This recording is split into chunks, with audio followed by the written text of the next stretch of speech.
Praise the lord. దేవుని నామానికి మహిమ కలుగును గాక.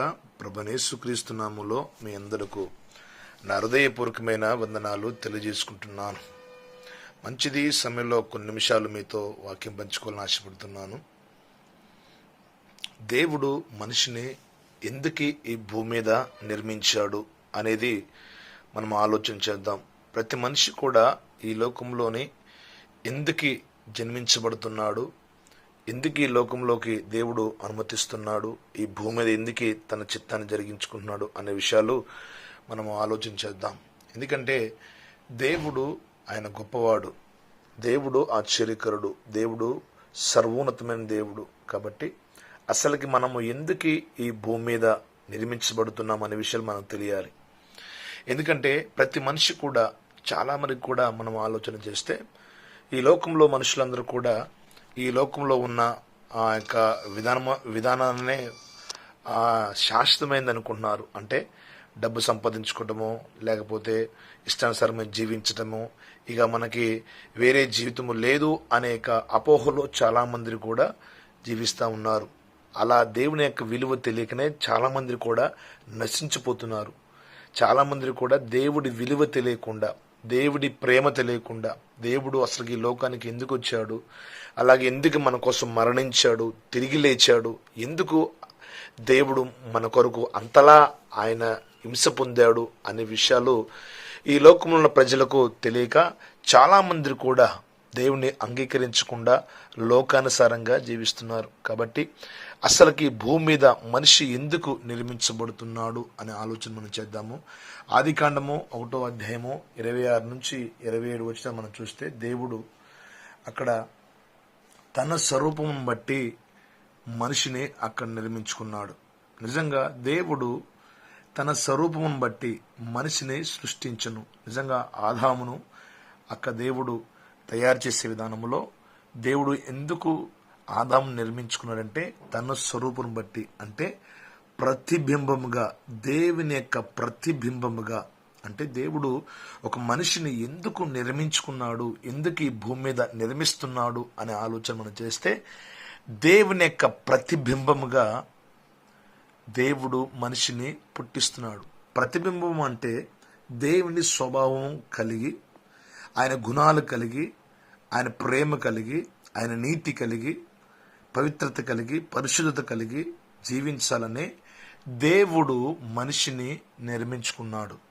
అంటే దేవుని యొక్క ప్రతిబింబముగా దేవుడు ఏ రీతిగా ఆయన ఆ యొక్క పరిశుద్ధత కలిగి, నీతి కలిగి, యథార్థత కలిగి ఉంటున్నాడో తన ప్రతిబింబంగా ఒక మనిషిని తనలో చూసుకోవాలని, తన స్వరూపాన్ని తనలో చూసుకోవాలని, దేవుడు తన స్వరూపాన్ని మనిషి రూపంలో చూసుకోవాలని దేవుడు ఈ భూమి మీద మనిషిని నిర్మిస్తున్నాడు.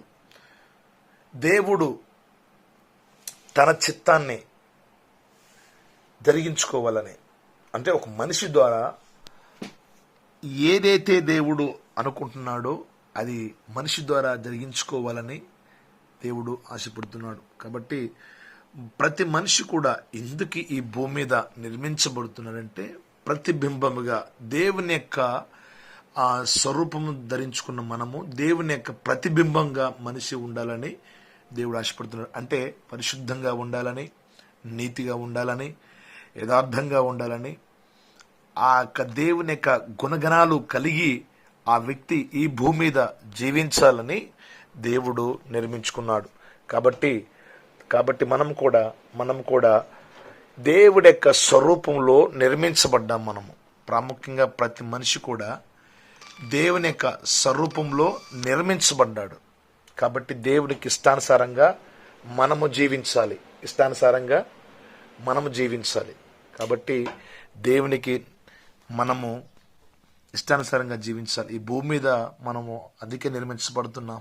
దేవుడు ఆనాడు ఆదామును తయారు చేసుకున్న కారణం కూడా ఏంటంటే ఆయన స్వరూపాన్ని నిర్మించారు. కాబట్టి దేవుని యొక్క ప్రతిబింబంగా ఆదాము కానీ ఇప్పుడు జన్మిస్తున్న ప్రతి వ్యక్తి కూడా దేవుని యొక్క ప్రతిబింబంగా ఉన్నారు.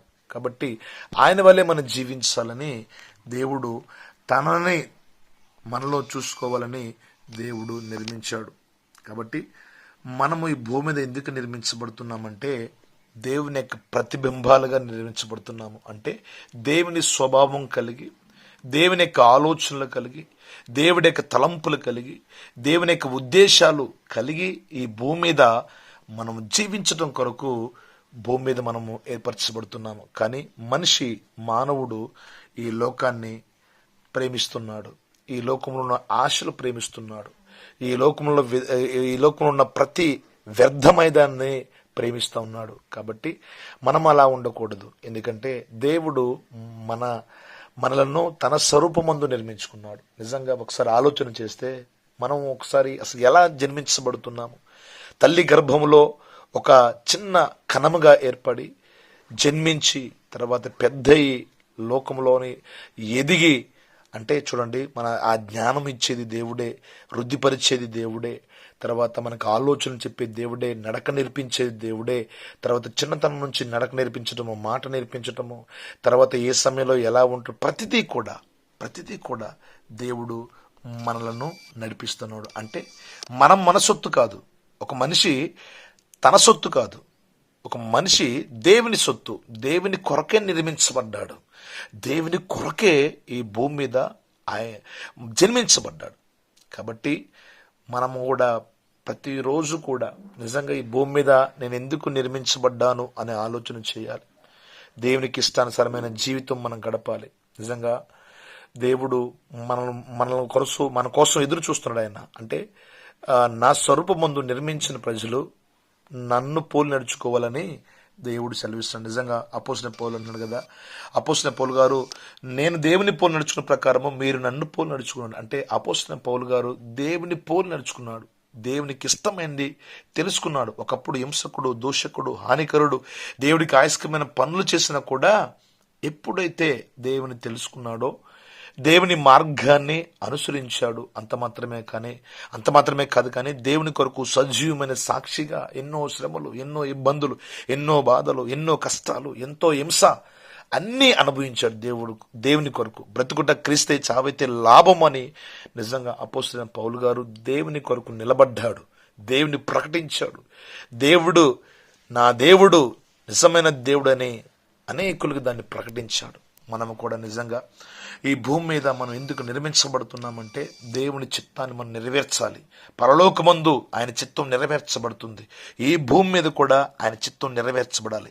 ఈ భూమి మీద ఆయన చిత్తం నెరవేర్చబడాలంటే మనము దేవునికి ఇష్టానుసారంగా మనం జీవించాలి. ఎందుకంటే ఈ లోకం మనకు శాశ్వతం కాదు, ఈ లోకంలో ఉన్న ప్రతిదీ కూడా మనకు శాశ్వతం కాదు, దేవుడు మాత్రమే శాశ్వతము. కాబట్టి దేవుడు మనల్ని ఎందుకు ఈ భూమి మీద నిర్మించాడంటే దేవుని ప్రతిబింబాలుగా మనం ఉండాలని, ఆయన చిత్తాన్ని మనం జరిగించాలని, ఆయనకి ఇష్టానుసారమైన బ్రతుకు అంటే మన ఆలోచనలు, మన క్రియలు, మన తలంపులు, మన పద్ధతి, మన విధానము సమస్తం కూడా దేవునికి ఇష్టానుసారంగా జీవించాలని దేవుడు ఈ భూమి మీద మనల్ని నిర్మించాడు. కాబట్టి అంత మాత్రమే కాదు కానీ దేవుని యొక్క అధికారాన్ని ప్రతిబింబించడానికి కూడా దేవుని యొక్క అధికారం ప్రతిబింబించాలి మనం. ఎందుకంటే ఆయన ఆదికాండం 1:28 సెలవిస్తున్నారు కదా, మీరు ఫలించుడి, విస్తరించుడి, భూమిని నింపుడి, దానిపై మీరు దాన్ని లోబరుచుకుని అనమాట. అంటే మనం ఫలించాలి. దేవుని అధికారాన్ని మనం ఆస్వాదించుకొని మనం ఫలించాలి. ఫలించడం అంటే ఏంటంటే ఈ లోకంలోని నశించిపోయే దాన్ని మనం సంపాదించడం కాదు, దేవుని యొక్క ఉద్దేశాలు మనము నెరవేర్చటము. ఫలించటం అంటే దేవుని యొక్క విధి విధానాలు, తర్వాత ఆయన దేవుడు మన కొరకు ఉంచిన ప్రతి మేలును మనం పొందుకోవటం. కాబట్టి మనం ఫలించాలంటే దేవుని చిత్తానుసారంగా ఫలించాలి, వృద్ధిపరచబడాలి, మనము భూమిని నింపాలి. అంటే ఈ యొక్క దేవుని కృపచేత మనము భూమిని నింపాలి. నింపడం అంటే భూమిని లోపరుచుకోవడం అంటే, భూమిని విస్తరించడం అంటే ఏంటంటే మనము ఆయన చిత్తానుసారంగా మనం తయారు చేసుకోవాలి. మన తరాల నుంచి వస్తున్నారు, మనకు పిల్లలు పుడతారు, వారిని మనం ఏం చేయాలంటే దేవునికి ఇష్టంగా పెంచడం. అలాగే దేవుని యొక్క దయలోనే, దేవుని యొక్క కృపలోను, దేవుని యొక్క అడుగుజాడల్లోనూ పిల్లలను మనం పెంచాలి. అందుకే సామెతల గ్రంథం సెలవిస్తుంది కదా, బాలుడు నడవలసిన త్రోవను వాడిని నేర్పించుము నడిపించుమని లేఖనం సెలవిస్తుంది. అంటే మనకు పుట్టే సంతతి, మనకు పుట్టే పిల్లలు కానీ వారందరూ కూడా అంటే మనం ఫలించి భూమిని విస్తరింప చేయాలి. అంటే ఏంటంటే దేవునికి ఇష్టమైన జనంగాన్ని మనము తయారు చేయాలి. మన పిల్లల తరాలను కూడా దేవునికి మనం ఇష్టంగా మనము తయారు చేయాలి. అందుకొరకే మనము నిర్మించబడ్డాము, అందుకొరకే ఈ భూమి మీద మనము నిర్మించబడ్డాము. ఒకసారి మనం ఆలోచన చేస్తే అసలు గాలి గురించి ఆలోచించేద్దాము. గాలి చూడు దేవుడు ఎలా ఇస్తున్నాడు, ఆహారాన్ని భూమిలో పంటను ఏ రీతిగా దేవుడు తయారు చేపిస్తున్నాడు చూడండి. నిజంగా ఎంతగా అయితే దేవుడు మన కోసం సమస్తాన్ని ఆయన నిర్మించాడో ఆలోచన చేస్తే అప్పుడు మనకి అర్థమవుతూ ఉంటుంది. కాబట్టి మనము దేవుని కొరకు మనం ఫలించాలి. కాబట్టి అట్టి కృప మనకు దేవుడు అనుగ్రహించాలి. దేవుడు మనకు ఇష్టానుసారంగా మనం జీవించాలి. దేవునికి ఈ భూమి మీద ఆయన ప్రతిబింబాలుగా మనం ఉన్నాము. అలాగే మనము దేవుని అధికారానికి లోబడి మనం ఇష్టంగా జీవించాలి. అట్టి కృప మనకి దేవుడు అనుగ్రహించబడును గాక. చిన్న ప్రార్థన చేసుకుందాము. పరిశుద్ధమైన దేవుడా, సర్వశక్తిమంతుడా, సర్వాధికారి, నీకు వందనాలయ్యా. అవునయ్యా, ఈ భూమి మీద ప్రభువా మమ్మల్ని ప్రభువా అయ్యా ప్రభువా నీ ప్రతిబింబాలుగా నిర్మించావు. ఈ లోకం మాకు శాశ్వతం కాదు ప్రభువా.